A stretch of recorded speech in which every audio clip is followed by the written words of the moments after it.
అన్నదమ్ముల మధ్య విద్వేషాలు రెచ్చగొట్టడం స్వార్థ రాజకీయమే. 102 ప్రాజెక్టులని జగన్ రెడ్డి రద్దు చేయకపోతే ఇప్పటికే లబ్ధి చేకూరేది. జగన్ రెడ్డి 5 ఏళ్ల పాలనలో కాంట్రాక్టర్లు కమిషన్ల కోసం తప్ప రైతుల కోసం పని చేసిన పరిస్థితి లేదు. సీమ ప్రాజెక్టులకి జగన్ రెడ్డి ఖర్చు చేసింది కేవలం 2,000 కోట్ల రూపాయలు మాత్రమే.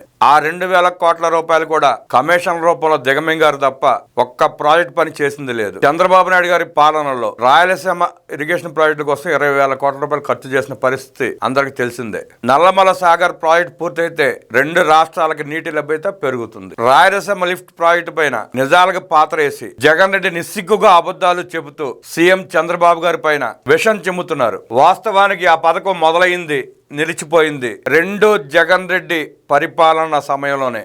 గతంలో చంద్రబాబు నాయుడు గారు శ్రీశైలం రిజర్వాయర్లో 798 అడుగుల నుండే కృష్ణా జలాలను రోజుకి 3 సీఎంలు ఎత్తిపోసి రాయలసీమ పొలాల్లో నీరు పారించేలా ముచ్చమరి ఎత్తిపోతలకు శ్రీకారం చుట్టారు ముఖ్యమంత్రి. జగన్ రెడ్డికి నిజంగా రాయలసీమపై ప్రేమ ఉంటే ఎలాంటి వివాదాలు లేని ఆన్గోయింగ్ ప్రాజెక్టు ముచ్చమరిని కొనసాగించి ఉండేవాడు.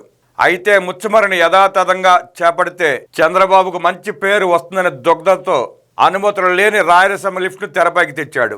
ఎన్జిటి స్టే ఇవ్వడంతో 2021లోనే ఈ ప్రాజెక్ట్ ఆగిపోతే స్టే వెకెట్ చేయించేందుకు ఏ మాత్రం శ్రద్ధ చూపించకుండా 4 ఏళ్లు కాలక్షేపం చేసి ఇప్పుడు చంద్రబాబు వల్లే ఆగిపోయిందంటూ సీమ ప్రజలను రెచ్చగొట్టేలా తప్పుడు ప్రచారం చేస్తున్నాడు. ప్రాజెక్టుల ముసుగులో ప్రాంతీయ చిచ్చు పెట్టి తమ దోపిడీ పాలనా వైఫల్యాల నుండి ప్రజల దృష్టి మళ్లించేందుకు జగన్ రెడ్డి కపట నాటకం ఆడుతున్నారనే వాస్తవం ప్రజలకు తెలియదనుకోవడం జగన్ రెడ్డి మూర్ఖత్వం. ఏదేమైనా జల జగడాల వల్ల అంతిమంగా 2 రాష్ట్రాలకు నష్టం జరుగుతుంది. విభజన చట్టం, ట్రిబ్యునళ్ల తీర్పులు, పరస్పర సహకారంతో జల వివాదాలను సామరస్యంగా పరిష్కరించుకుంటే ఇరు తెలుగు రాష్ట్రాలకు ప్రయోజనం చేకూరుతుంది.